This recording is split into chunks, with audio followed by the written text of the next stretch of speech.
you or somebody you know is moving to Germany, I have some great news for you. You can find some amazing resources online to help you get started when moving here to Germany.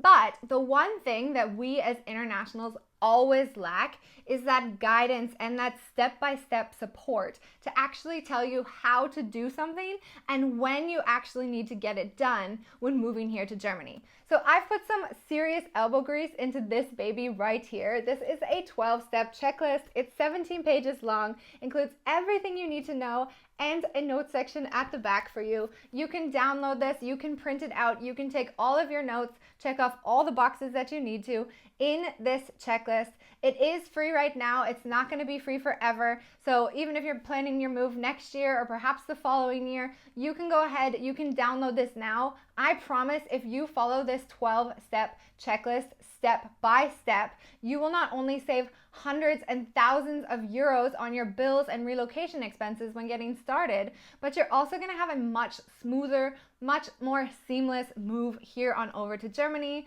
So all you need to do is punch in your information, click that link, and I will be sending this checklist to your inbox right away.